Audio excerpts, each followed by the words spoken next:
esto damos inicio a este programa, que va a iniciar con unas palabras de bienvenida a cargo del director de la Dirección Desconcentrada de Cultura de Ayacucho, el señor Carlos Condori Castillo. Adelante, por favor. Bueno, muchas gracias. Yo quiero agradecer esta oportunidad y sobre todo agradecer al Jurado Nacional de Elecciones en la persona de quien ha asumido la coordinación permanente en estas últimas semanas, el señor Miguel Seminario. Creo que es momento importante esta en la que ponemos en discusión, en debate, en reflexión en muchas de las cosas, este tema de la democracia y la independencia. Bueno, 200 años más tarde de este proceso libertario de 1821 y que en Ayacucho encuentra su culminación importante en 1824, ciertamente tiene una gran connotación, sobre todo a los momentos actuales que estamos viviendo. Estamos viviendo un periodo de crisis por la pandemia que tenemos y que en realidad no ha hecho otra cosa sino desnudar muchas de nuestras deficiencias, dificultades, limitaciones en todo este proceso de construcción de nuestra patria. Pero igual tenemos la gran oportunidad de este bicentenario para echar una mirada a todas las cosas que hemos hecho, ciertamente con el espíritu de mirar hacia adelante. Y que, por ejemplo, una región como Ayacucho no puede vivir del centenario, del sesquicentenario, del bicentenario, para ponerse en la mirada del Perú y del mundo, sino somos mucho más. En los últimos tiempos hemos estrenado este logo que dice Ayacucho, donde nace el Perú. Y efectivamente es ese. No solamente somos la síntesis de toda la larga historia desde hace 20.000 años. Y creo que un hito culminante importante en ese proceso es la independencia. Y la independencia, como volvemos a repetir, se sella definitivamente con Ayacucho. Momentos grandes para reflexionar, para debatir, para seguramente discrepar en muchas de las cosas, pero todos pensando en un horizonte de un Perú más grande que sus problemas y sus dificultades. Pero seguramente no solo el Perú, sino una mirada a todo lo que significa para nosotros una patria más grande, que es Latinoamérica.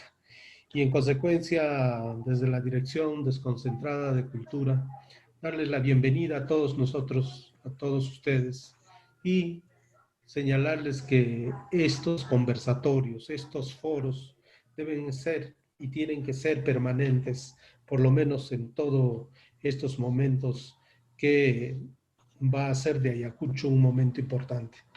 Hay que saber que Ayacucho está en todo el Perú, está en toda Latinoamérica. No hay un solo país, no hay una sola región que no tenga una calle, una plaza, un lugar importante que se llame Ayacucho. Muchas gracias a todos, muchas gracias al Jurado Nacional por esta oportunidad y vamos a reflexionar esta noche sobre lo que ha significado la independencia y significa la democracia para nosotros. Muchas gracias. Muchas gracias por sus palabras.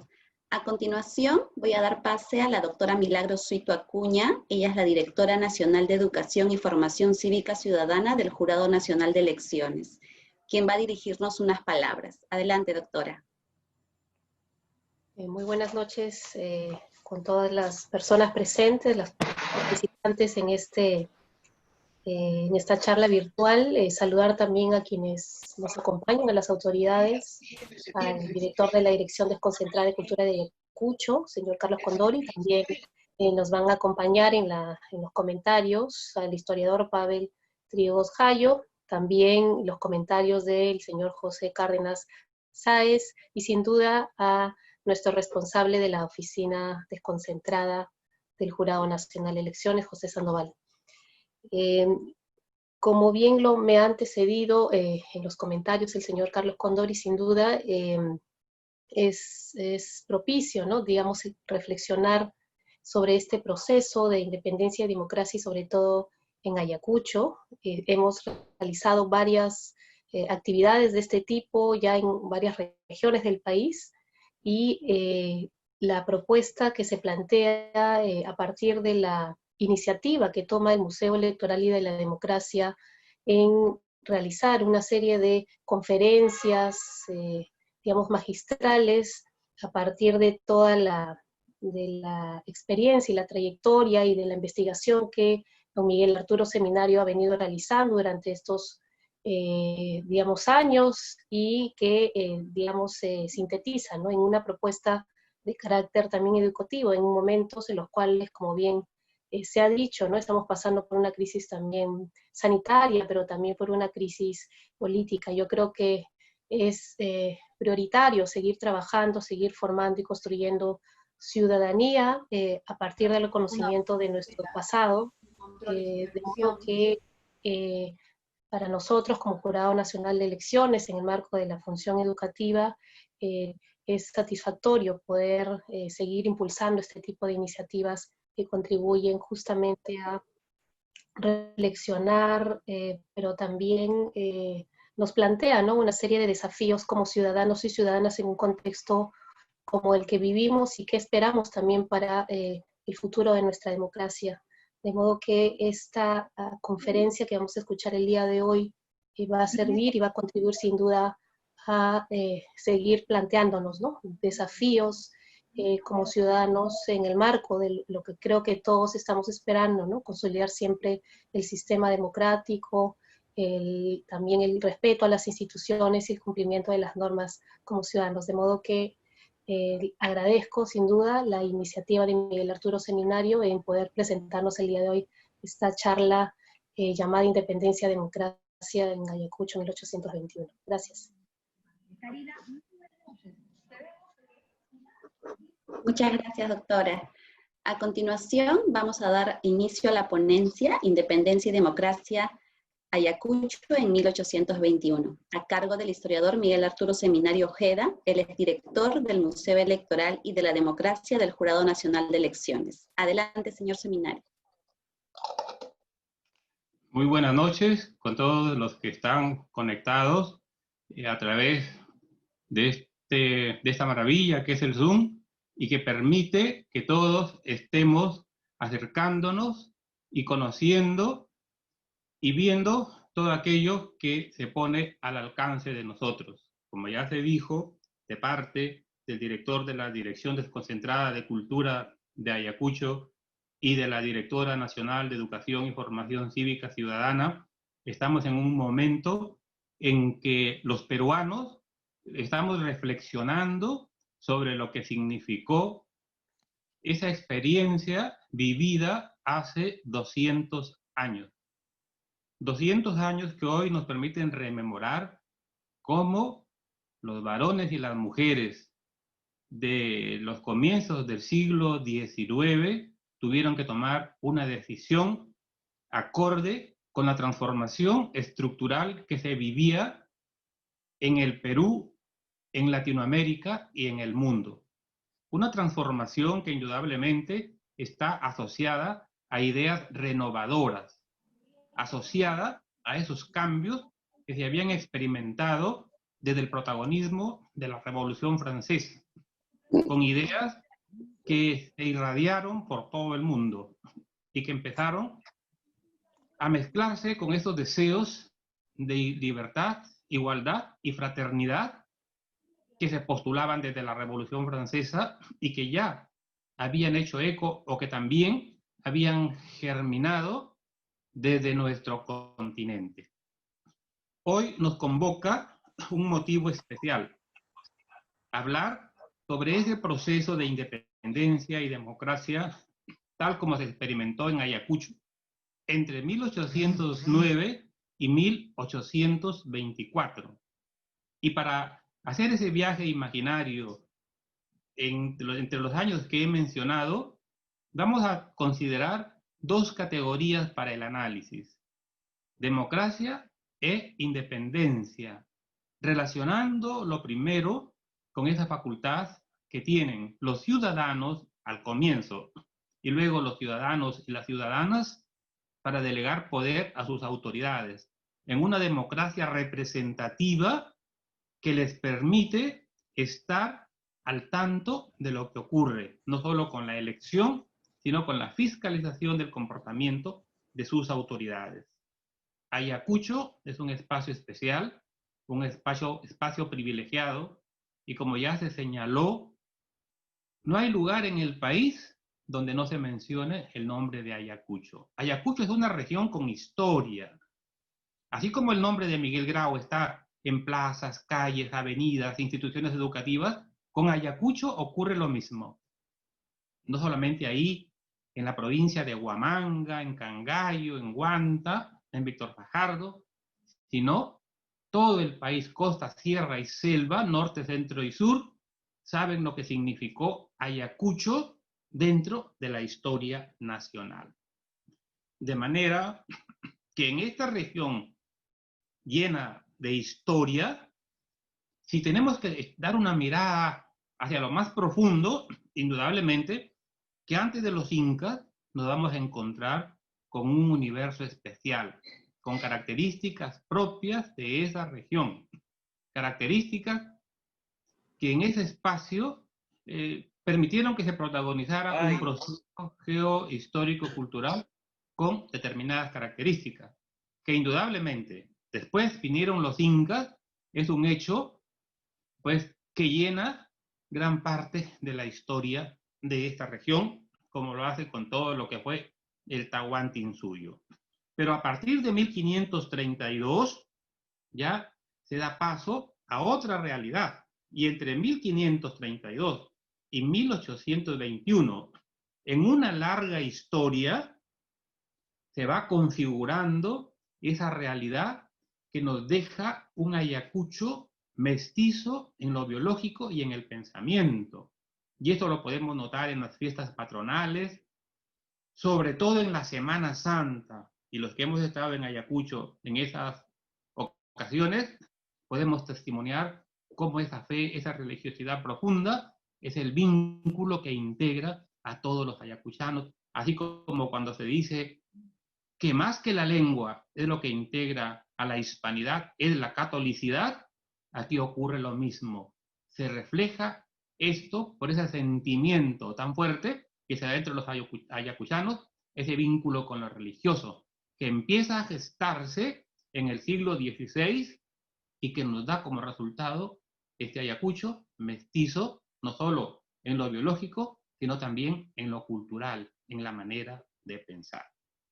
Entonces, pero esa larga fase virreinal está llena de una serie de hechos históricos que, bueno, pues no son materia de esta ponencia, porque es larga y tan rica la historia de Huamanga y de todo el interior. Los que conocemos Ayacucho, varias de sus provincias, pues al caminar, al transitar por esos espacios, podemos sentir, es como si dijésemos que esas voces del pasado nos están comunicando lo que se protagonizó, lo que vivieron ahí varones y mujeres en esta región conocida como Huamanga durante todo el virreinato y que a comienzos de la República pues ya se conoce como Ayacucho.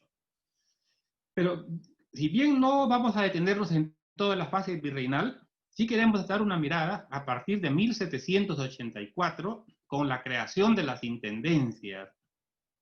Hay una reforma después de la gran rebelión de Túpac Amaru, un reordenamiento de los espacios e indudablemente dividir el virreinato en intendencias por la importancia que tiene este espacio es que se considera la creación de la Intendencia de Huamanga, que está dividida en los partidos que ahí aparecen mencionados: Lucanas, Andahuaylas, Cangallo, Parinacochas, Huanta, Anco y El Cercado. O sea, lo que fue la ciudad de Huamanga, que ahora es la ciudad de Ayacucho.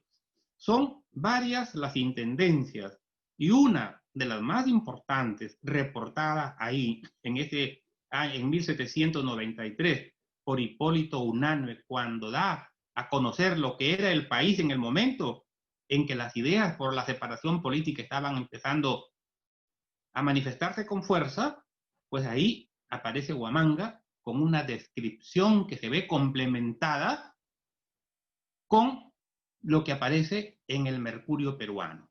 Entonces, la totalidad de la intendencia de Huamanga comprende 59 doctrinas, una ciudad, había 134 pueblos, y todo ese gran espacio de la intendencia de Huamanga está poblado por más de 100.000 personas.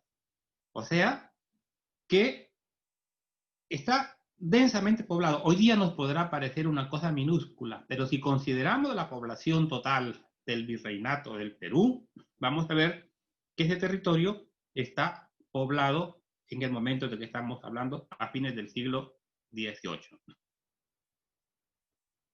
En los partidos de la intendencia, indudablemente que tenemos que señalar que el partido, el del cercado de Huamanga, lo que se refiere a la ciudad, comprendía en ese momento, la ciudad estaba poblada, la ciudad con sus 3 doctrinas y los 2 pueblos anexos, tenían más de 25.000 habitantes.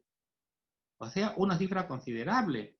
Porque si miramos a Trujillo, miramos a Piura, bueno, vamos a ver, y miramos a Arequipa, que este conglomerado urbano no tenía nada que envidiar a otras ciudades de la sierra y a otras ciudades de la costa. Huamanga se había convertido en un centro neurálgico, donde las redes y los circuitos comerciales integraban a ese antiguo gran espacio. ¿Cuáles eran las autoridades en Huamanga en 1793? Si estamos mirando una computadora o a través del celular o de cualquier otro mecanismo, ahí podemos ver una relación de nombres que probablemente estén vinculados con algunos apellidos que hasta hoy se mantienen en Huamanga. El alcalde de primer voto, porque en ese momento había 2 alcaldes, así como después alcalde y teniente alcalde, y ahora alcalde y primer regidor. Entonces, aquí tenemos el alcalde de primer voto, tenemos, ¿no?, el nombre del alférez real y del alguacil mayor, de los regidores y del resto de los que integraban este universo administrativo desde el ayuntamiento de Huamanga. Probablemente, como les dije, queden algunos descendientes de estos personajes porque con toda seguridad están ligados al protagonismo de la localidad. Y luego, en las cercanías, ahí los subdelegados, o sea, los que representaban al intendente, también. En Huanta vemos a los Trigoso, a los Gómez Trigoso, en Cangayo a los Jalavera parece, y así, ¿no? Personajes que de cualquier manera están vinculados ahí a la administración política, a la delegación judicial, porque el subdelegado resumía eso, la administración política del pequeño espacio y además la administración de la justicia. Si tenemos que recordar a algunos intendentes de Huamanga, pues ahí tenemos a 3. De Escalada, que está registrado por Hipólito Unanue en 1793, en 1813 a don Francisco de Paula Pruna, y que lo registramos porque tiene que ver con esos primeros procesos en que la democracia se asoma en el virreinato y que se practica también ahí en toda la jurisdicción de la intendencia de Huamanga, como ya vamos a ver dentro de unos momentos. Y también en 1820 el regidor Recabarren es uno de los que está de parte de las autoridades realistas haciendo frente a los patriotas y que 2 años después fue reemplazado por Carratalá. Es decir, que son estos nombres, son estos personajes del aparato administrativo virreinal los que de cualquier manera dejaron una huella ahí en la jurisdicción de la intendencia de Huamanga. Pero lo que ahora sí entramos a detallar es lo que consideramos aquí como la militarización de cada espacio. Hemos hablado de la militarización de Piura, de Lambayeque, de Cajamarca, de Junín, de Huancavelica, ¿no? Y ahora tenemos que hablar de la militarización de Ayacucho que ocurre al final del siglo XVIII. yo me llevaba a preguntar a qué obedeció la militarización, porque en este espacio, ahí cuando estaba terminando el siglo XVIII, he visto que existían estas 5 agrupaciones militares que estamos mirando aquí y otras más, ¿no? El Regimiento de Infantería de Huamanga, las compañías de infantería suelta de Anco, el Regimiento de Infantería de Andahuayla, el Regimiento de Infantería de Huanta y el Regimiento de Infantería de Parinacocha. Yo me preguntaba a qué obedeció la militarización, porque justo en esta zona hay tantas unidades militares. Y luego, leyendo, consultando otras publicaciones, me di cuenta que eso obedeció en parte en esta zona a la rebelión de Juan Santos Atahualpa, que empezaron a tomarse medidas porque se consideraba que algunos remanentes de este movimiento mesiánico de la sierra y de la ceja de selva en cualquier momento desembocaría por esta parte del virreinato. Y entonces se consideró la militarización. Como vemos aquí, en 1760 se creó el Regimiento de Infantería de Huamanga. Y miren ustedes, una fuerza de 630 plazas, ¿no? Esta información que tenemos, que se publica en 1793, nos señala toda esta información anterior. Se había creado este batallón con 9 compañías, ¿es cierto? Están los nombres de quienes están en la dirigencia, y esa es la razón por la que a mí me llevó a pensar, ¿pero qué pasó con Huamanga? ¿Por qué se militarizó de esa manera? Y así podemos ver que 9 años después se crean las compañías sueltas de infantería de Anco. Ahí fueron todas las compañías sueltas de Anco, creadas 9 años después, y bueno, su comandante, don Pablo Verdaguer, era el que tenía que ver con esta fuerza militar. Luego, también vemos, ahora Andahuayla, ¿no? En 1766 se creó este regimiento de infantería en Andahuayla, y miren ustedes, más numeroso que el primero que mencionamos, porque tiene 840 plazas, y está compuesta esta unidad de 12 compañías.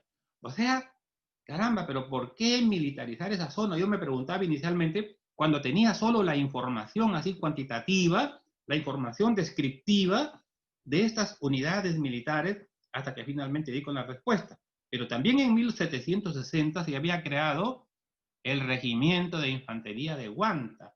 Todo esto, como le dije, está asociado a esa convulsión que afecta al virreinato peruano cuando Juan Santos Atahualpa, que se proclamaba descendiente de los incas, estremece toda la estructura administrativa virreinal, porque dominaba el latín, el quechua, el aymara, el español, y tenía una buena formación, diríamos hoy día, académica, que le permitía entablar conversaciones con los mestizos, con los indígenas y con los criollos. Entonces, así es como se va militarizando la zona, y aquí vemos que en Huanta no solamente hay un regimiento de infantería, también hay un regimiento de caballería, y también con más de 500 plazas, estaba compuesto de 3 escuadrones, y a cargo pues del teniente coronel, el comandante estaba vacante en 1793, y de un sargento mayor, bueno, que con toda seguridad contribuían al mantenimiento de la seguridad y del orden establecido por las autoridades virreinales en esta zona de Huanta. Pero sigue la militarización, y encontramos que en 1767 también se había creado el Regimiento de Infantería de Parinacochas, y también con más de 500 plazas. Y bueno, entonces, ¿qué pasa? ¿Por qué la zona se militariza? Bueno, yo ya me adelanté con la respuesta. También hay un regimiento de caballería de Cangallo, ¿no?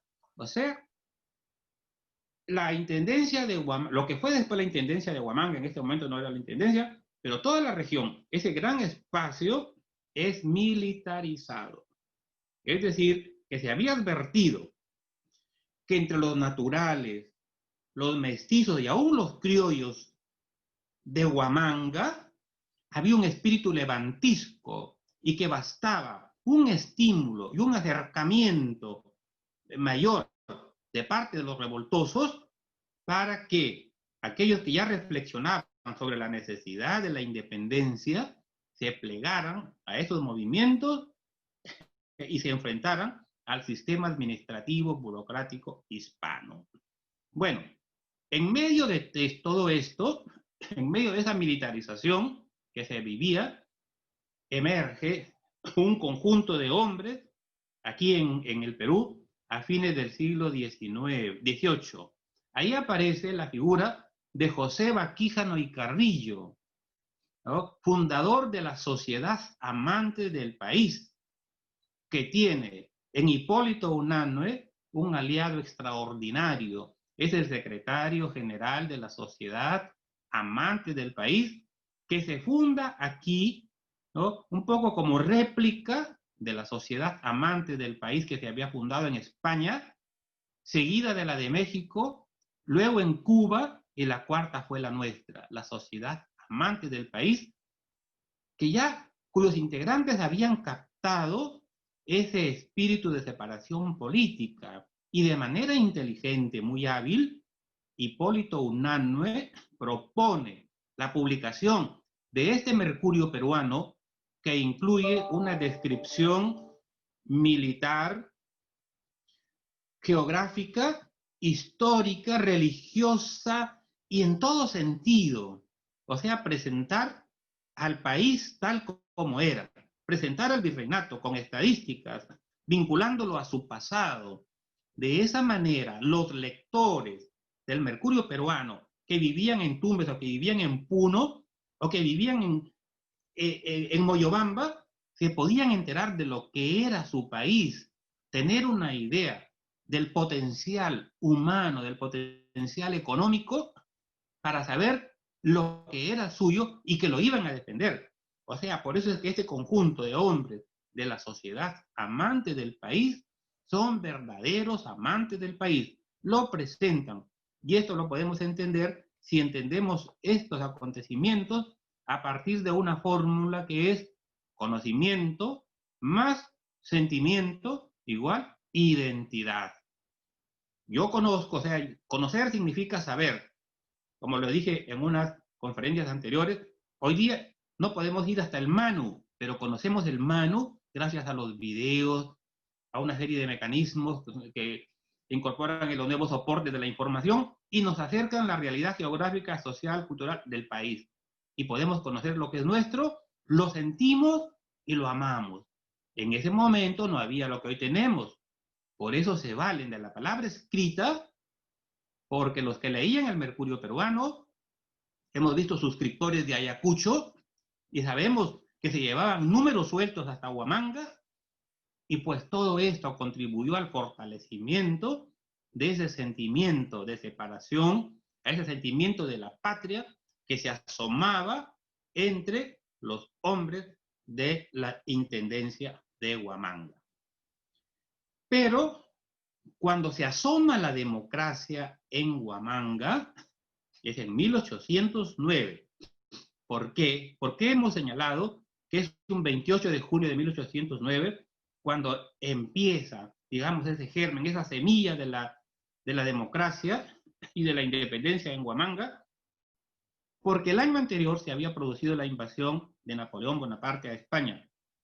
Y los españoles no se contentaron con eso y convocaron a lo que se llamaba las Cortes Generales para decidir qué hacer frente a la invasión francesa.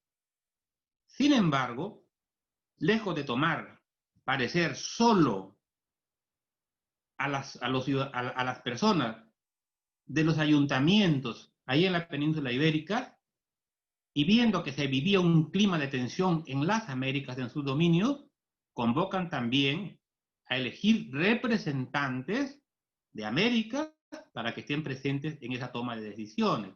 Llega el comunicado a Lima, el virrey lo deriva a los intendentes y se dan estas elecciones para elegir por cada intendencia a un representante que tenía que venir a Lima, y en Lima se produjo o se hizo un sorteo para determinar quién era el representante por el virreinato, porque solamente pidieron un representante por virreinato. Y para no elegirlo solamente en Lima, se consideró que participaran todas las intendencias como estaba mandado. Las primeras elecciones en Huamanga, pues se dan ese 28 de junio de 1809.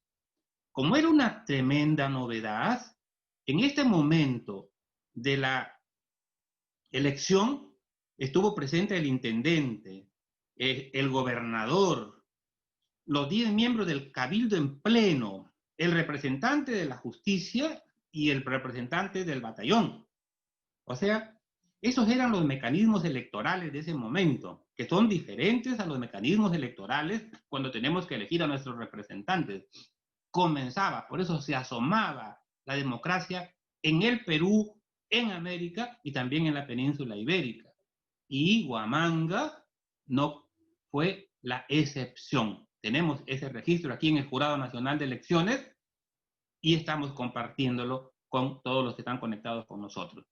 Entonces, sin embargo, miren ustedes, ahí las elecciones las ganó un hombre de prestigio, el que había fundado la Sociedad Amantes del país, José Baquíjano y Carrillo. Pero en ese momento hay un cuestionamiento a ese proceso electoral y los que no quedaron conformes con los resultados adujeron que esas elecciones habían estado dirigidas.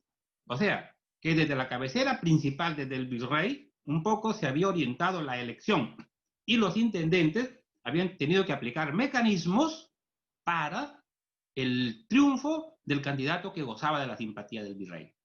Sin embargo, después de haber elegido a 3 candidatos ahí en Huamanga, se procedió al sorteo y se llamó a un niño inocente, de acuerdo, ese era el mecanismo, que un niño inocente, incapaz de ser convencido, metiera la mano sobre el ánfora, y en ese caso le tocó al niño Esteban Cárdenas, sacó la boleta con el nombre de José Baquíjano y Carrillo, que era uno de los 3 que había ganado ahí en Huamanga. Por ese sorteo, pues José Baquíjano y Carrillo se convirtió en el ganador en la intendencia y compitió por sorteo en Lima. No ganó finalmente para representar al virreinato del Perú, sino José de Silva, ¿no? Y bueno, pero esa primera experiencia de 1809 se continuó al año siguiente, en 1810, como lo podemos leer en los trabajos que han publicado los especialistas en las Cortes de Cádiz, que señalan que hubo elecciones en Huamanga, y miren aquí quién ganó, Miguel Ruiz de la Vega. Sin embargo, el cabildo no le quería dar las dietas del viaje. Puso 1001 peros. Y también, cuando llegó a Lima, cuando finalmente el cabildo le entregó las dietas para el viaje, llegó a Lima y en Lima tampoco recibió el dinero para trasladarse desde Lima hasta la península ibérica. ¿Por qué? ¿Cuál fue la justificación de la Real Hacienda?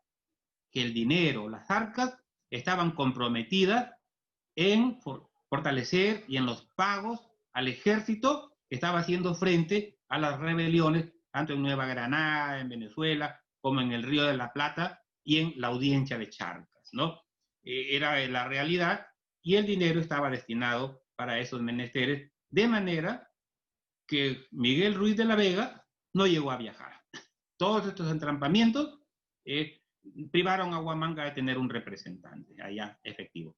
Bueno, lo cierto es que como resultado de esta asamblea constituyente en la que participaron varios peruanos, se da la Constitución de Cádiz. Una constitución que equivale a un cuerpo legislativo, o sea, a un conjunto de leyes. Pero estas leyes fueron de carácter liberal, porque se preconizaba la monarquía constitucional y se dejaba de lado la monarquía absoluta. A través de esta constitución en la que participan peruanos y americanos, es cuando van asomando, así de manera jurídica, ciertas fórmulas que empiezan a generar, así jurídicamente, esa situación de igualdad entre los americanos. O sea, había que crear un nuevo orden social que diera fin a esa sociedad estamental que casi por 300 años se había impuesto aquí en el país. Una sociedad estamental donde lo que primaba era lo biológico, un asco racial, ¿no? Si bien durante el gobierno de los incas habíamos tenido una autocracia, pero luego, cuando se instala ya la administración virreinal, hay un asco racial a hacer por los demás algo, pero sin la intervención de ellos porque no les reconocemos capacidad. O sea, hay un asco racial. Entonces, esa constitución de Cádiz, que es en marzo de 1812 es jurada, nos convierte de súbditos en ciudadanos, como estamos viendo en la siguiente imagen. Nos convierte de súbditos en ciudadanos, o sea, dejamos de ser una pertenencia de la corona de Castilla para convertirnos en hombres libres que vamos a empezar a delegar poder a nuestras autoridades y no a tener alcaldes, por ejemplo, que sean delegados, que sean nombrados. Esa constitución llegó a Lima, de inmediato el virrey lo comunicó a los intendentes y los intendentes lo hacían con los subdelegados y se procedió a la jura, porque no solamente se juró en las ciudades y en las villas, sino en los pueblos más grandes, donde junto con sus comarcas se llegara a 1000 habitantes, ¿no? Entonces, ahí nos queda el registro, tanto en la Biblioteca Nacional como en el Archivo General de la Nación, que la Constitución de 1812 fue jurada en todo el territorio de la Intendencia de Huamanga y en la ciudad de Huamanga, hoy Ayacucho, se hace esto en diciembre de 1812 en la iglesia matriz. Pero aquí hay algo que siempre reitero que es una gran medida de inclusión social, porque en las zonas de quechohablantes, en mayoría, la Constitución se tradujo al quechua. Fue leída en quechua. Testimonios de esto los hemos encontrado en la Biblioteca Nacional.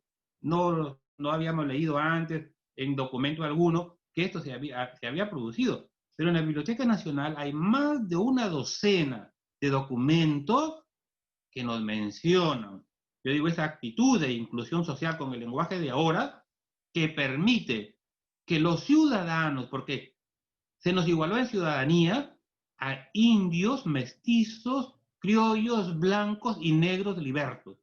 Esos eran ciudadanos, con 25 años y que supieran leer o escribir. Si sabían leer y escribir, muy bien, y si no sabían, no se les negaba la condición de ciudadanos.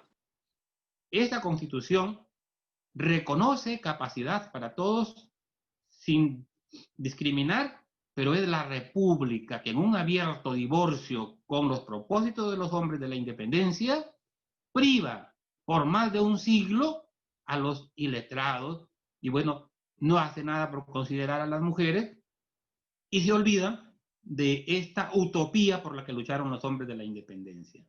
Esa Constitución es un documento valioso que marca el inicio de la historia constitucional, no solo del Perú, sino de toda América. Entonces, jurar esa Constitución, pues constituyó un acontecimiento intenso ahí en Huamanga.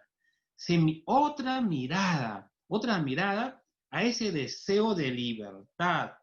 Y como nos diría el recordado historiador Teodoro Hampe, esa Constitución fortaleció, multiplicó ese deseo de libertad que ya había germinado y que como resultado fortalece ese proceso de independencia, no solo en el Perú, sino en todos los países del continente. Porque esa Constitución, si no la han leído, les invito a leer, aunque sea los primeros capítulos, para que se den cuenta cómo con la participación de los americanos se había, por lo menos jurídicamente, tejido un mundo de igualdad.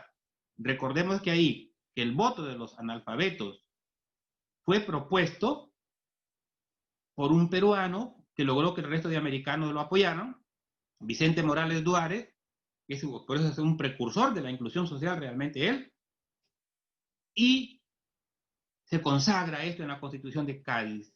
Y así es como en 1812, no solamente en Lima, en Trujillo o en Arequipa, sino también en Piura, en Huamanga, votan los varones de 25 años, alfabetos o analfabetos, pero que estaban considerados tal como lo mandaba esta Constitución. Y cuando vemos las elecciones de 1812 y en las de 1813, no sucede en Huamanga, como sí se registra en otros espacios, unos conflictos sociales que enfrentan a los habitantes de cada espacio. En Huamanga no hemos encontrado ninguna evidencia, quizá hay una actitud de respeto para aquello que mandaba la Constitución. Y luego de esas elecciones que acabamos de mencionar, estamos viendo unas elecciones del 11 de julio de 1813, donde, para comenzar con las Cortes Ordinarias de 1814, se elige como representantes por la Intendencia de Huamanga, siguiendo todo el protocolo que ya habían establecido ahí en la Constitución de 1812, se elige como representantes titulares por Huamanga al cura Pedro José Tello y Bengolea. En ese momento los sacerdotes podían elegir y ser elegidos, cosa que después la República lo anula, y recién se recupera en el siglo XX, ¿no? Cura Pedro José Tello y Bengolea, un abogado, Martín José de Mujica, y como suplente se eligió al coronel Pedro Lazón y Garmo. O sea, que esta historia de la democracia, las elecciones en el Perú, no dejan a Huamanga de lado. Los huamanguinos, quizás son páginas de la historia de la región que no todos conocen, pero por eso es que las presentamos ahora. Por eso es que estas conversaciones, estas conferencias, se titulan Independencia y Democracia, porque establecemos el vínculo, el nexo entre una categoría y la otra, ¿no? Tomar decisiones de manera libre y delegar el poder a las autoridades de acuerdo a mecanismos establecidos. Una independencia relacionada con la democracia. Y bueno, ¿pero qué pasó en 1814? 1815, la rebelión de Pumacahua, ¿no? Ahí, indudablemente que es un acontecimiento que conocemos, la mayoría de los que estamos conectados y gran número de los peruanos, conocemos lo que esto significa, pero aquí tenemos que vincular eso con Huamanga, específicamente con Cangallo, porque ahí vemos el protagonismo de un precursor de la independencia. Así está considerado Basilio Auqui, ¿no? Y por eso es que hay el busto que estamos viendo ahí, está en el Panteón Nacional de los Próceres. Ahí tiene un espacio muy, muy especial, Basilio Auqui, ¿no? Y es un personaje al que debería popularizársele más, porque tiene un gran protagonismo desde 1814 hasta 1822, año de su muerte, ¿no? Sabemos que nació aproximadamente en 1750 en Pampa, Cangallo, y que murió fusilado en 1822, como estamos viendo en las imágenes.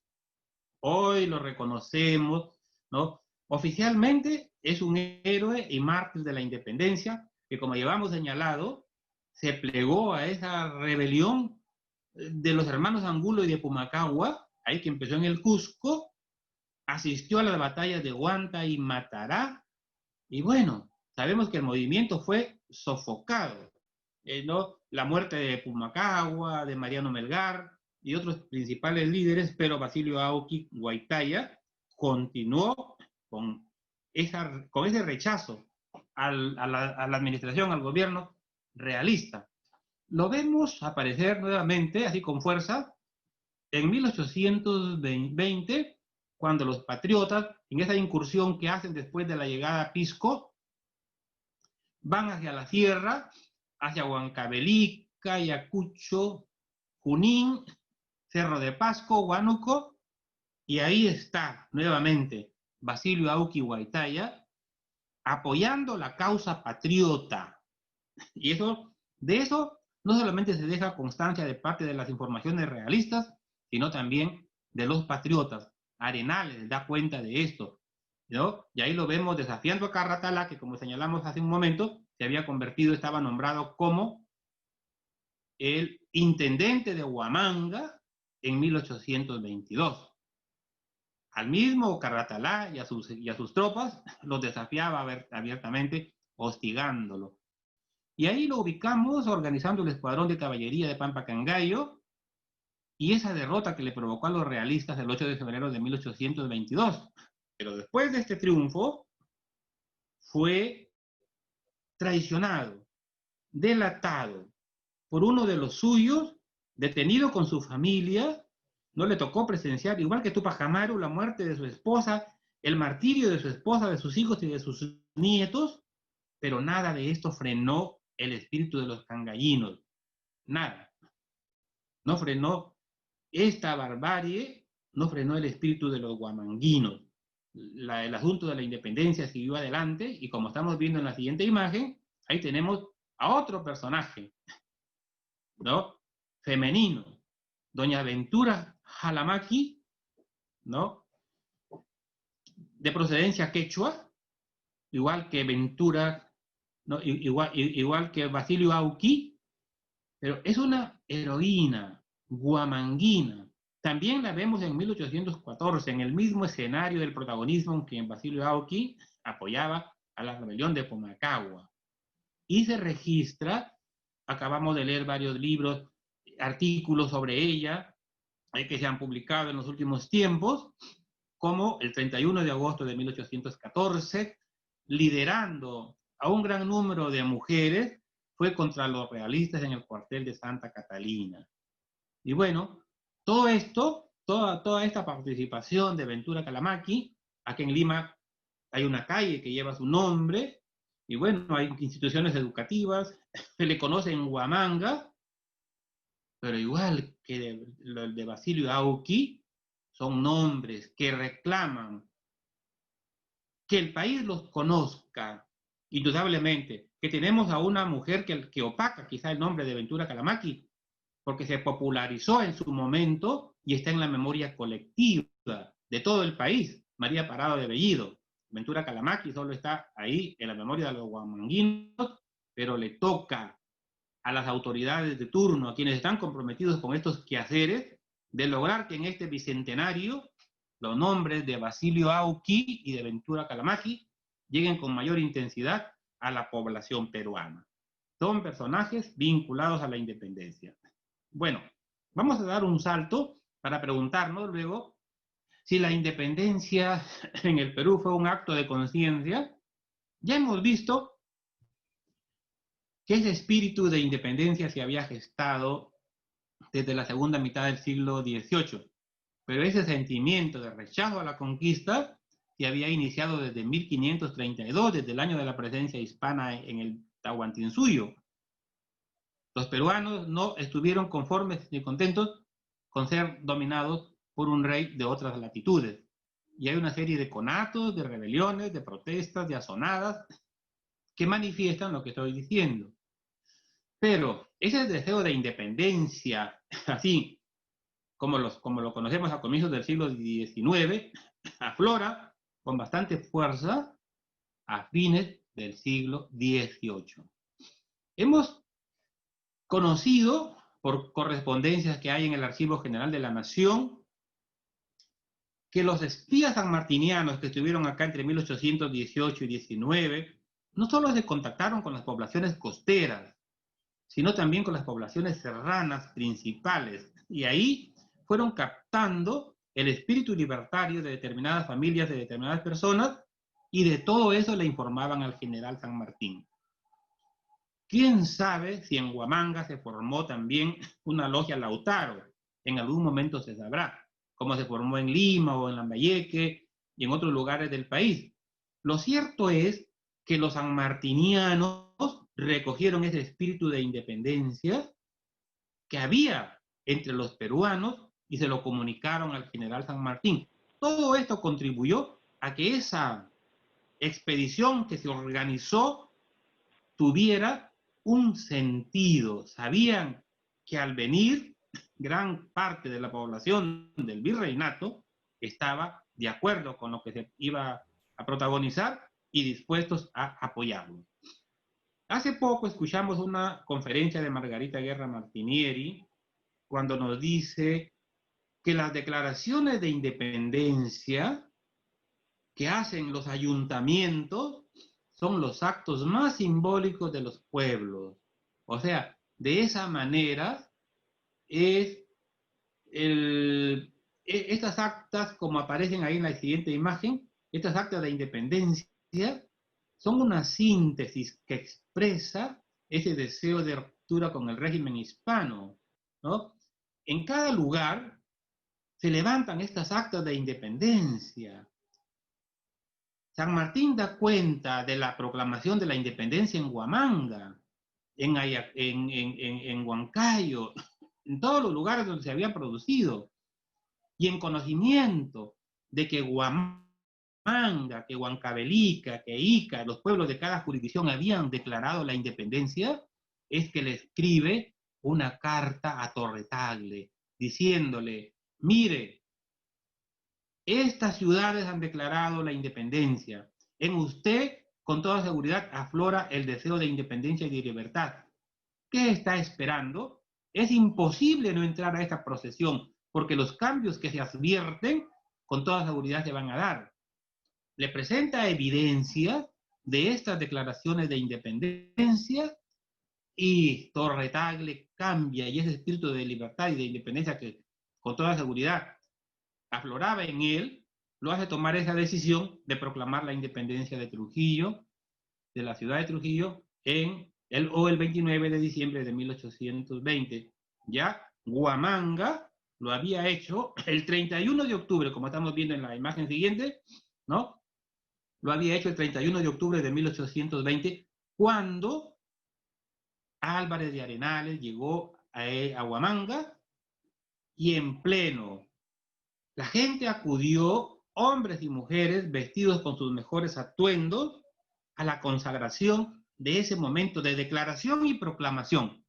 Porque todo esto tiene tres fases. Declaración, que es la cosa jurídica, es un manifiesto del municipio. La proclamación equivale a una fiesta popular, donde todos se involucran, celebran, festejan esto. Y luego ya viene la jura solemne, la reafirmación de ese compromiso, que vamos a defender la libertad, la independencia, cueste lo que cueste. Y de esto, de lo que ocurrió, como ya dije, en Ayacucho, en Huancavelica, en Ica, en Guaitará, en Concepción, en Tarma y en Cerro de Paz, ¿no? San Martín le da cuenta a Torre Tagle de manera minuciosa, ¿no? Datos tremendos sobre este suceso del 31 de octubre de 1820 en Huamanga aparecen publicados en la colección documental de la independencia. Ahí podemos fortalecernos, entender. Pero después de esto viene la reacción realista, indudablemente que hace un poco peligrar esa situación, y los realistas retoman estos espacios que habían proclamado su independencia, pero eso no fue obstáculo, como estamos viendo en la imagen siguiente, que los ayacuchanos, como lo hizo el resto del país, colaboraran con alimentos, hierba, zapatos, dinero, aperos, animales, ropa, e inclusive la plata de las iglesias para sostener la causa de la independencia. O sea, Guanta, todos los lugares, Andahuaylas, en ese momento Andahuaylas era parte de la intendencia de Huamanga. Después, se crea muchos años después el departamento de Apurímac, con una parte de Huamanga y una parte del Cusco se junta, ¿no? Y se crea el departamento de Apurímac, pero en ese momento Andahuaylas pertenecía a la intendencia de Huamanga. Estaba todo su circuito comercial, económico, cultural, estaba asociado a Huamanga, y bueno, ya después ocurrió lo que ya conocemos. El personaje quizá más popularizado de ahí, o uno de los más popularizados, es el que tenemos al frente, María Parado Jayo de Bellido. No hace falta ahondar, mencionarla, así como lo queremos hacer con Ventura Jalamaqui, porque María Parado de Bellido está en el imaginario colectivo, es parte de la historia nacional, desde que los niños van a la primaria, en la secundaria lo amplían, los que van a la universidad, bueno, estudian ciencias sociales, ya conocen mayores detalles de esta heroína peruana cuyo busto está ahí en el Panteón Nacional de los Próceres, junto con el de Basilio Auqui. Falta el de Ventura Calamaqui, ¿no? Sabemos que Carratalá, que ya era intendente de Huamanga, la toma presa después que ella escribió cartas rumbo a Cangallo, donde estaba su esposo, y por la salida precipitada de los patriotas, olvidaron la carta, los realistas la toman, le envían a Carratalá, ordenan la detención, y ni la promesa que le hacían de perdonarle la vida y de cuánto les lo ofrecieron, logró doblegar su espíritu de libertaria. Sacrificó su vida y no delató a los patriotas. Como recompensa, pues hemos visto parques, instituciones educativas, calles, bustos con el nombre de María Parado de Bellido. Una tremenda yacana. Y otro episodio súper conocido es el de la batalla de Ayacucho. Tampoco vamos a entrar en detalles aquí, porque sabemos, cuando hemos ido a Pampaquinoa, qué emoción, ¿no? Estar en el mismo escenario donde se produce la batalla de Ayacucho. Ahí nos sentimos, revivimos el episodio tal como lo conocemos en las descripciones.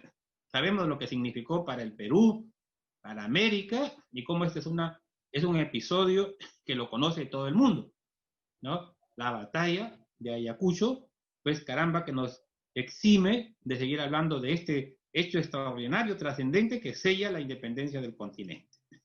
Y bueno, a todo esto que acabamos de mencionar en síntesis, la patria le ha hecho un reconocimiento.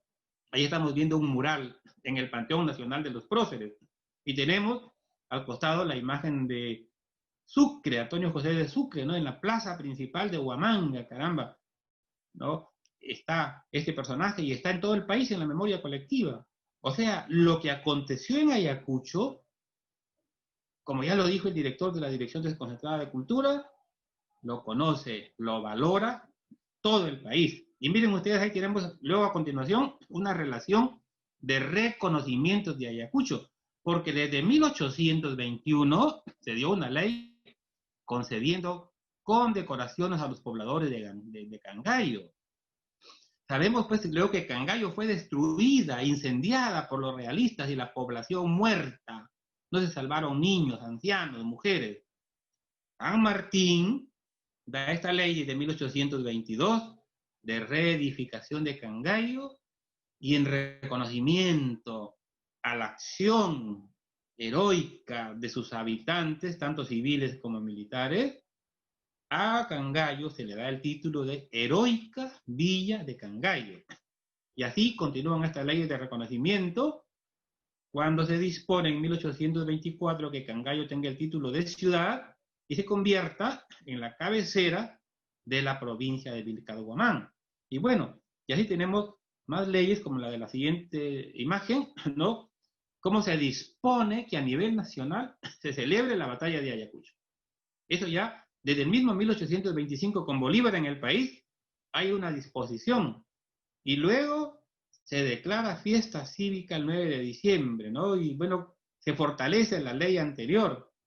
Y ahí vemos pues otros reconocimientos a la región, que son una síntesis, no hemos puesto todos los reconocimientos que hay, pero que se pueden conocer si entramos a las publicaciones que tratan sobre el protagonismo de los ayacuchanos y de los ayacuchanos a la causa de la independencia.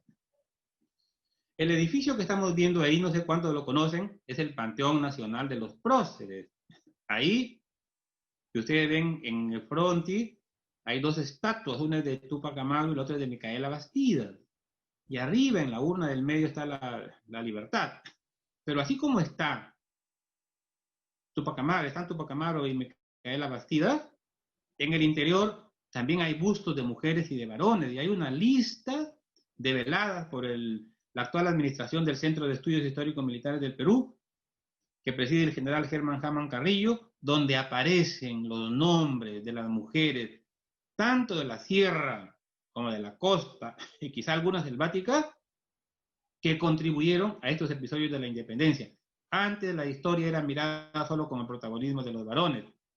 Ahora, en un mundo en el que vivimos con reconocimiento a la paridad y a la alternancia, y a la investigación mayor sobre el pasado peruano y con un criterio científico, porque así lo exige la historia, es que conocemos los nombres de más mujeres que junto a los hombres apostaron y lucharon por la causa de la independencia. Y miren ustedes, ahí en el interior del Panteón Nacional de los Próceres están los restos de hombres y de mujeres que dieron su vida por la patria, que entregaron su tiempo, sus bienes, con el ideal de tener una patria libre y soberana.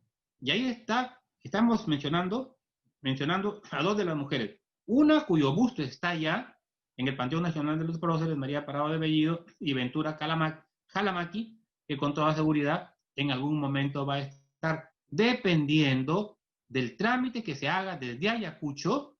Las autoridades de Ayacucho acá, en alianza, en coordinación con el Club Departamental Ayacucho, van a lograr con toda seguridad que se incorpore el busto de Ventura Jalamaqui ahí al Panteón Nacional de los Próceres. Y bueno, pero miren ustedes, ahí tenemos una relación. Ahí en el Centro de Estudios Históricos Militares hay un archivo. En ese archivo hay una serie de expedientes donde también hay varios ayacuchanos cuyos nombres no se han popularizado ni se conocen, pero que fueron soldados de la patria. Y ahí están en los expedientes generando las pensiones que les correspondía.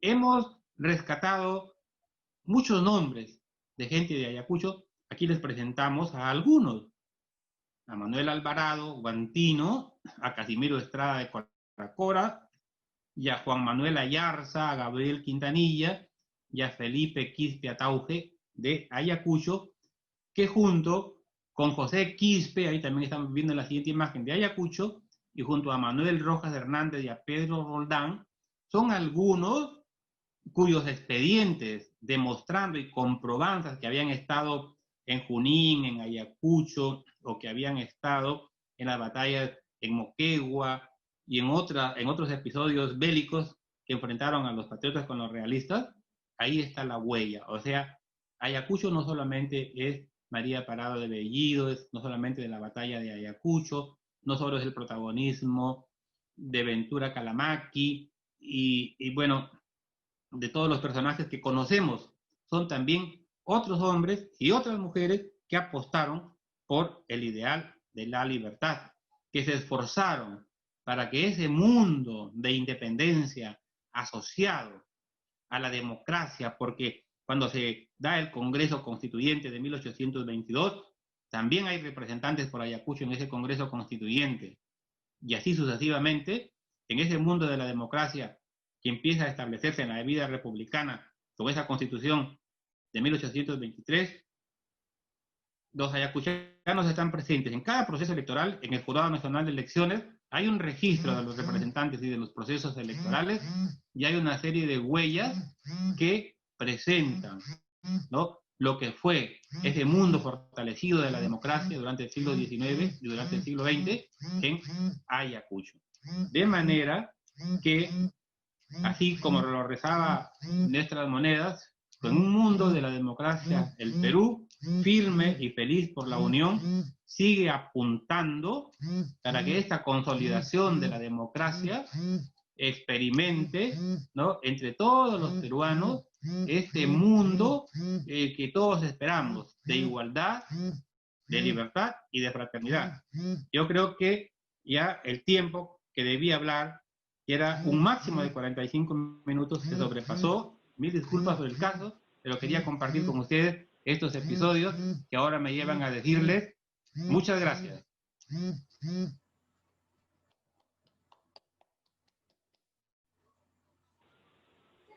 Muchas gracias, señor seminario. Ahora vamos a dar pase al señor, el historiador Elio Pavel Trigos Jayo. Él es el panelista designado por la Dirección Desconcentrada de Cultura de Ayacucho, quien va a dar unos breves comentarios acerca de la ponencia. Adelante.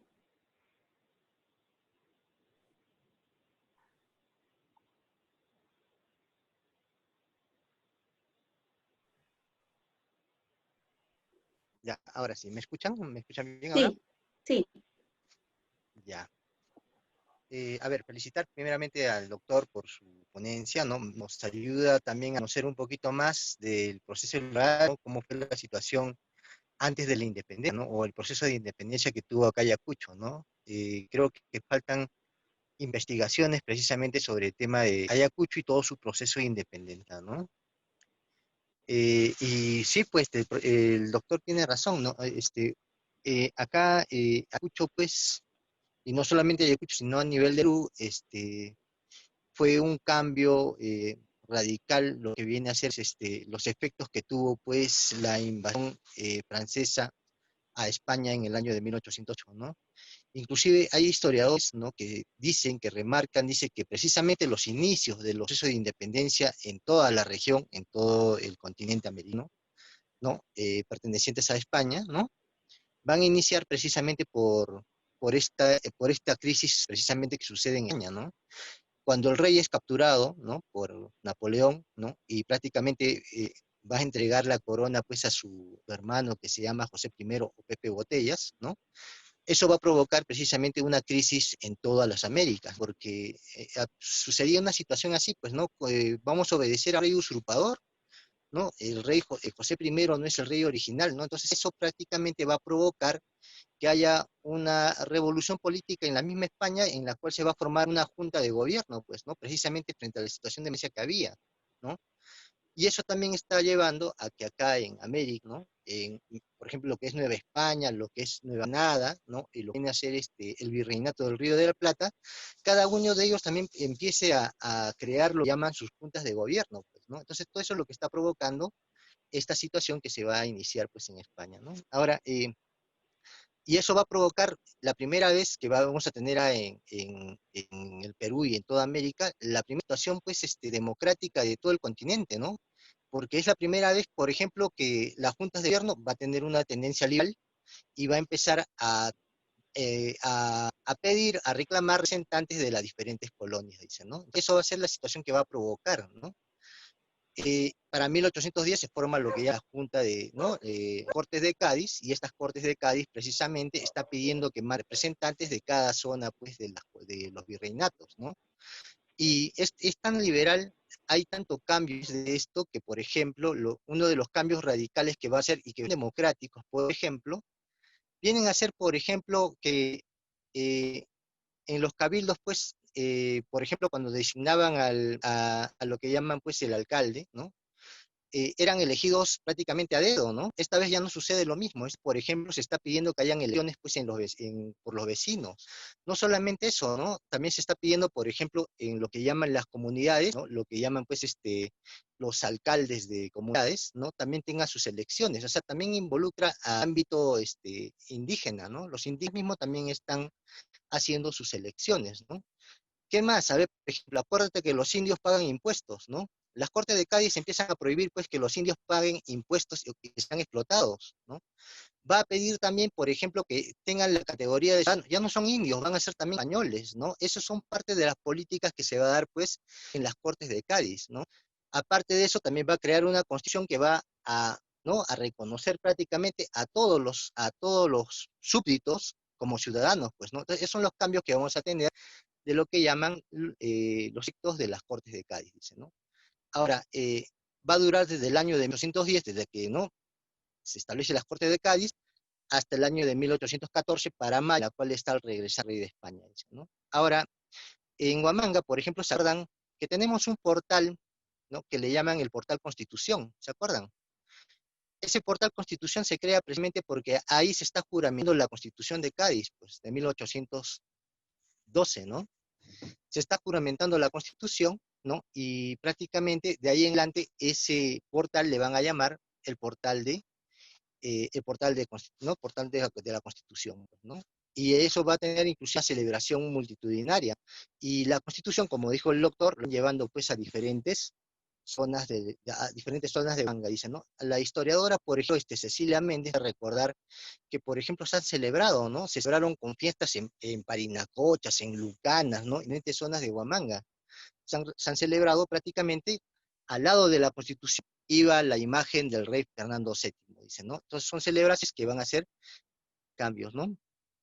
Ahora, eso es lo que podríamos sacar en lo que se refiere, ¿no?, a lo que nos ha señalado el doctor de los aportes democráticos que se va a iniciar. Entonces, estos cambios democráticos están empezando precisamente en los años. Están empezando precisamente en lo que llaman el periodo todavía dominado por España, ¿no? La situación viene después de 1815, ¿no?, cuando el rey de España retorna a la corona y anula completamente todo lo que llaman las normas liberales, ¿no? Y eso va a provocar prácticamente disconformidades en diferentes zonas de la América española, dice, ¿no? Eso primeramente. Entonces, yo creo que sí, hay una difusión, hay una democratización, ¿no? A pesar de las limitaciones que va a empezar en todo el Perú, ¿no? Ahora, a ver, voy a hablar sobre lo que ha comentado el doctor, por ejemplo, ha sido estos representantes que han viajado desde Ayacucho y que han ido, ¿no? Bueno, no han podido viajar todos, ¿no? Pero por lo menos le habían aceptado para que sean representantes en España y para que lleven la voz, pues, de su intendencia, ¿no? Ahora, en la misma España también están participando, por ejemplo, indígenas, ¿no? Hay un indígena que me llama la atención, se llama Dionisio Uchu Inga Yupanqui, dice, ¿no? Ese Dionisio Uchu Inga Yupanqui está participando en las Cortes de Cádiz y está reclamando precisamente los hechos de los pueblos indígenas, ¿no? Entonces, para ver esta situación, ¿no? Era algo así, primera vez, pues, que podías tener la misma corte y con una autoridad para poder llevar la voz para defender precisamente los derechos, pues, de sus pueblos, pues, ¿no? Eso precisamente diría con respecto a lo que ha manifestado el doctor, ¿no? Ahora, para terminar solamente, hay un debate, ¿no?, sobre lo que llaman inicios de la independencia, ¿no? Hay historiadores que dicen, por ejemplo, que los inicios de la independencia se dan en el momento precisamente de lo que llaman el año 1808, ¿no? Y de ahí en adelante empiezan, pues, ¿no?, lo que llaman, pues, una lucha a decidir precisamente, ¿no?, para crear juntas de gobierno, posteriormente, cuando regresa el rey, poder independizarse. Antes de esos años, ¿no?, bueno, hay un grupo de historiadores que dice que prácticamente lo que vamos a tener son insubordinaciones, son protestas, ¿no?, son estallidos que están llamando al rey prácticamente ¿no?, una mejor, ¿no?, una menor explotación económica o que reivindiquen de los indígenas, ¿no? Eso es lo que dicen, por ejemplo, esa es la posición, por ejemplo, de ese historiador que se llama Brian Hapner, ¿no?, que es que tiene un libro que es Revolución y Contrarrevolución en México y en el Perú, ¿no? Él dice, prácticamente dice que, ¿no?, prácticamente dice que estas rebeliones, ¿no?, anteriores, inclusive, bueno, anteriores a Túpac Amaru, ¿no?, porque en Túpac Amaru todavía hay un de si fue independentista o fue solamente erradicación económica, ¿no? Entonces dice precisamente que las protestas anteriores, pues, son protestas mayormente económicas o son levantamientos mesiánicos, ¿no?, que justamente están revalorando a un inca, o prácticamente es un inca que toma las opciones cristianas, católicas, pues, ¿no? Entonces ahí sí sigue habiendo un debate, y ahí sí también yo también me gustaría, pues, ¿no?, ver también la posición del doctor, qué cosa opina con respecto a esta tendencia que también tenemos aparecido acá con respecto a ese debate, ¿no? Bueno, solamente corto ahí, yo sí aprecio que se debe hacer más investigación de ese tema de la independencia, los procesos anteriores, ¿no?, que puedan aportar no solamente a la región, sino también al país, ¿no?, en estas celebraciones del Bicentenario, ¿no? Eso, para terminar. Muchas gracias. A continuación vamos a dar pase al general Jorge Cárdenas Sáenz, él es presidente del Club Departamental de Ayacucho aquí en la ciudad de Lima, quien también nos va a dar unos comentarios sobre la ponencia. Buenas noches, un saludo especial para el Museo Electoral y de la Democracia, para la doctora Milagro Suita de la Dirección Nacional de Educación y Formación Cívica Ciudadana del Jurado Nacional de Elecciones, y muy especialmente para el señor Miguel Arturo Seminario Ojeda por la brillante exposición Ayacucho 1821.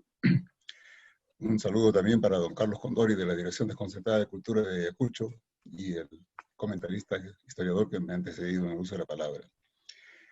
En el Club Departamental de Ayacucho valoramos mucho todos los aspectos históricos del país, pero de manera especial aquellos que tienen referencia y que guardan relación con los hechos históricos regionales o provinciales que durante muchos años han sido dejados de lado.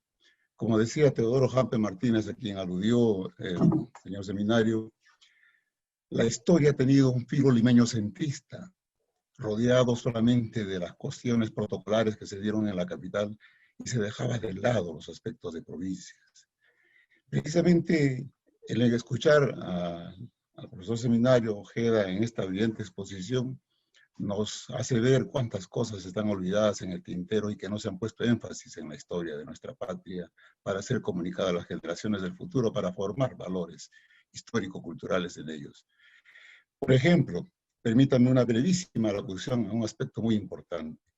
Cuando se produce la Revolución de Tinta en el Cusco de 1814 de los hermanos Angulo y Mateo García Pumacahua, se arman 3 movimientos armados hacia el sur, uno que va hacia La Paz, Bolivia, está dirigida por Pinelo y Fuera Muñecas.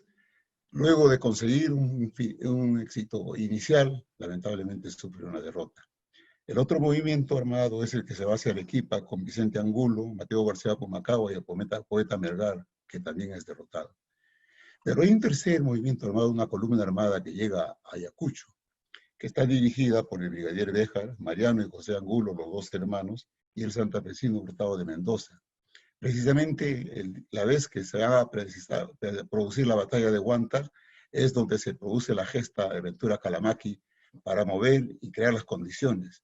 ¿Por qué? Porque el virrey Fernando de Abascal, que estaba en ejercicio en esa época, viendo peligrar lo que significaba la intendencia de Huamanga o de Ayacucho, había armado un batallón, el batallón Talavera, los talaverinos, para poder colisionar con estas fuerzas revolucionarias que se reforzaban con las que venían desde el Cusco. Y ahí tenemos una primera batalla extraordinariamente importante, que es la batalla entre huamanguinos, morochucos y huaylinos, a quienes ha mencionado también el profesor Seminario, versus los realistas y los iquichanos y guantinos en la ciudad de Huanta, la batalla de Huanta, que tiene lugar el 30 de septiembre, el 1 y el 2 de octubre de 1814. Donde mueren aproximadamente 600 patriotas y se ven obligados a replegarse.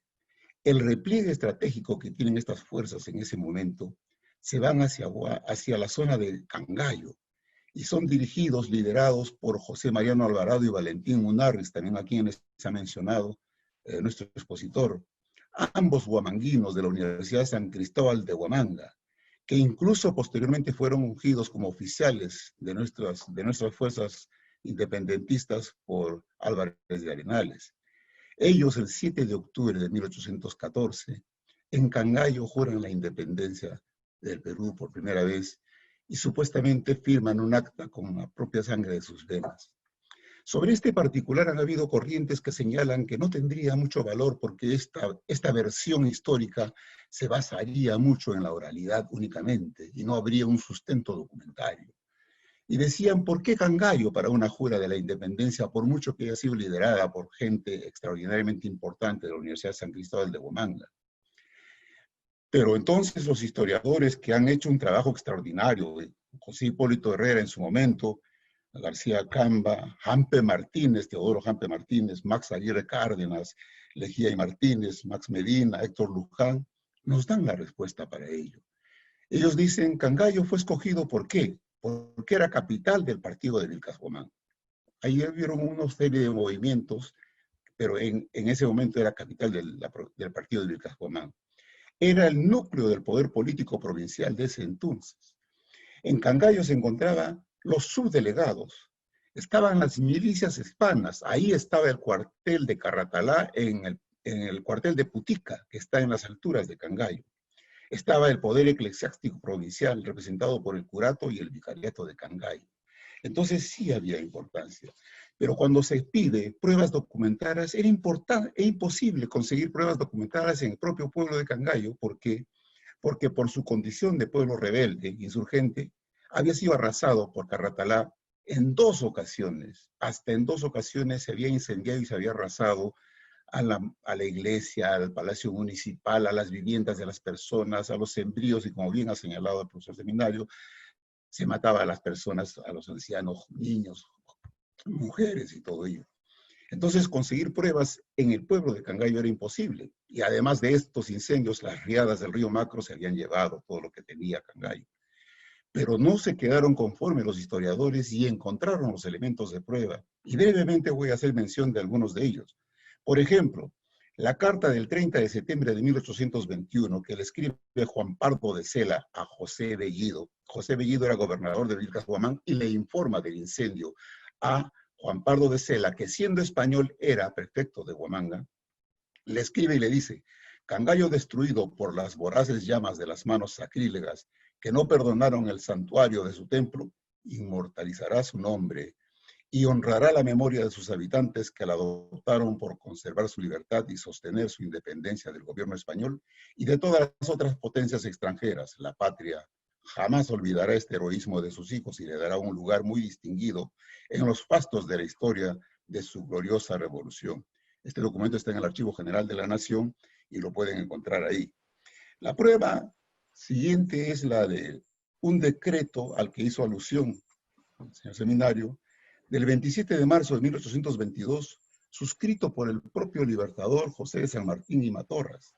En este decreto de marzo de 1822, San Martín dice: nuevos documentos publicados en la Gaceta del Gobierno harán célebre la memoria de los virtuosos naturales de Cangallo, la sangre y las cenizas de los que allí han padecido por la patria, a manos de los verdugos españoles, fertilizarán aquella tierra y la harán producir héroes cuando desaparezcan los que han destruido sus inocentes hogares. Vendrá luego un día en que se reedifique porque el poder exterminador sucumbirá bien presto ante el que tiene por objeto levantar sobre las ruinas antiguas monumentos dignos de un pueblo libre, empleando la actividad y los recursos que el tiempo y la naturaleza le proporcionan con abundancia. Este es un documento oficial que se puede encontrar incluso en libros de historia, Leguía, del año 1972, y en el tomo quinto, en la página 571. Pero hay otra prueba que es mucho más detallada todavía, la que tiene el capitán de caballería José Hipólito Herrera. El capitán de caballería José Hipólito Herrera escribe en 1862 el álbum de Ayacucho. ¿Y qué cosa contiene el álbum de Ayacucho? Contiene todos los documentos que él ha podido recopilar desde 1820, en la llegada de San Martín, hasta la batalla de Ayacucho en 1824. Y cuando habla sobre Cangallo dice: a consecuencia de la derrota que en Huanta sufrió la división independiente mandada por don Mariano Angulo y el santafesino Hurtado de Mendoza, el año 1814 los jóvenes de Ayacucho, comprometidos en la causa santa de la libertad, se refugiaron en la provincia de Cangallo, apoyados por los famosos morochucos, decididos cual otros pelayos a pertenecer en el país, haciendo la guerra a sus dominadores. En efecto, capitaneados por José Mariano Alvarado y el doctor Valentín Unarriz, juraron la independencia solemnemente, suscribiendo el acta con la sangre de sus venas, que tuvieron la heroicidad de extraerse, por cuyos hechos, irritado el virrey, decretó el incendio de Cangallo, que se arrojasen sus cenizas al río Pampas y que se borrase aquel nombre del catálogo de los pueblos y que se exterminasen a sus habitantes y que sus tierras se arasen con sal. Está en la obra de José Hipólito Herrera, que también puede ser encontrado en el Archivo General de la Nación. Una cuarta prueba es de carácter internacional. En Argentina, el jefe de gobierno de la región de Buenos Aires, en ese tiempo don Bernardino de la Trinidad Rivadavia y Rivadavia, posteriormente presidente constitucional de la República Argentina, por decreto ordena que la principal avenida de Buenos Aires se llame Cangallo precisamente por esos hechos. En esa calle Cangallo vive el general San Martín antes de su partida hacia Francia, en el exilio, en una vivienda que había recibido en herencia a su esposa Remedios de Encalada. Esta avenida Cangallo, que existe en Buenos Aires, lamentablemente por un error de los justicialistas, es cambiado de nombre por el nombre de la avenida Juan Domingo Perón, que es la avenida principal que existe en Buenos Aires. Pero un grupo fíjense, la Cancillería no reclama, la Cancillería peruana no reclama, pero un grupo de argentinos reclama y dice y exige que se quede el nombre de Cangallo. Y ahora la avenida está dividida. Una parte, la mayoritaria, se llama Juan Domingo Perón y solamente las partes finales se llama Cangallo. En reciprocidad de lo que en esa oportunidad Rivadavia y Rivadavia hizo, la principal avenida de Cangallo se llama Avenida Argentina y la alameda que da de la Plaza de Armas hacia el río Pampas en Cangallo se la llama Avenida Rivadavia. Y somos tan malos nosotros a veces con nuestra propia historia. Un alcalde de Cangallo ha pretendido cambiarle el nombre de la Alameda Rivadavia, poniéndole el nombre de Faustino Sánchez Carrión, el solitario de Sayán, como si no fuese importante mantener el nombre de Rivadavia. Finalmente, una quinta puerta y la prueba final es el decreto de Congreso Constituyente del 28 de mayo de 1828, que suscribe el presidente José de la Mar, a la que también hizo referencia el expositor hace un momento. En la parte considerativa de este decreto de Congreso, el considerando 1 dice que los naturales de la provincia de Cangallo, desde el año 1814, se decidieron por la independencia del Perú y que por sacudir el yugo opresor pelearon con varias divisiones del ejército español hasta quedar casi consumidos sin que por esto dejasen de contribuir a otros sacrificios para el sostén de la tropa. Y en el considerando 4 finalmente dice que posteriormente han contraído el distinguido servicio de haber combatido contra los rebeldes realistas y los iquichanos con la mayor gloria, según consta en el parte oficial de aquel prefecto. Está en la obra de Justino Tarazona de 1968, en el volumen 1, en la página 654. Este Congreso, esta resolución, le da beneficios tributarios a los ciudadanos cangallinos y le otorga el nombre de heroica provincia de Santa Rosa de Cangallo. Pero yo menciono estas cosas, ¿por qué? Porque es importante que se le dé el lugar que corresponde, como bien lo ha señalado el expositor seminario, a las cosas que han acontecido en esta época. El valor que tiene la jura de la independencia no está por decir que ahí se hizo la jura de la independencia, sino porque ahí se inició la resistencia. A partir de ahí se suscitan las batallas de Chuschi, la batalla de Tosto, la batalla de Rucumachay, la batalla de Sachapampa, la que hizo alusión, donde se inmola Basilio. Prácticamente se da la gloria de Basilio Oqui porque al estilo de Leónidas, de los espartanos, logra derrotar a la poderosa compañía de caballería de los realistas y los destruye prácticamente todo. De ahí surge la resistencia del sur con el coronel Castañeda, el Pacapaucino y todas las batallas que se dan hasta que llegan debilitadas las fuerzas realistas al 9 de diciembre. Obviamente que numéricamente eran superiores a las fuerzas patriotas, pero en el fondo ya tenían un debilitamiento. Por eso es importante lo que aconteció y muchas gracias al Museo Electoral y de la Democracia por tener esta apertura y poner en su lugar correspondiente a la verdadera historia, porque no nos olvidemos que después de la jura de la independencia de 1821, todavía los realistas permanecieron hasta el 9 de diciembre de 1824, en que se dio la verdadera independencia del Perú y de la América. Muchas gracias nuevamente para el Jurado Nacional de Elecciones y el museo correspondiente. Muchas gracias, general. A continuación, palabras finales a cargo del abogado José Luis Sandoval Romero. Él es jefe de la Oficina Desconcentrada del Jurado Nacional de Elecciones en Ayacucho. Adelante. Buenas noches con todas y todos los asistentes.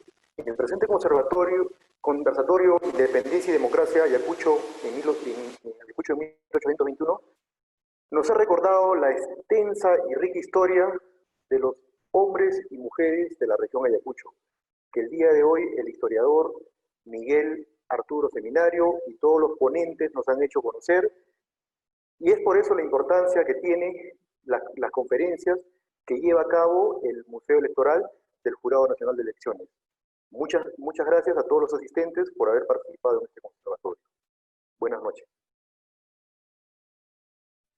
Muchas gracias. Muchas gracias a todos por su participación. Buenas noches.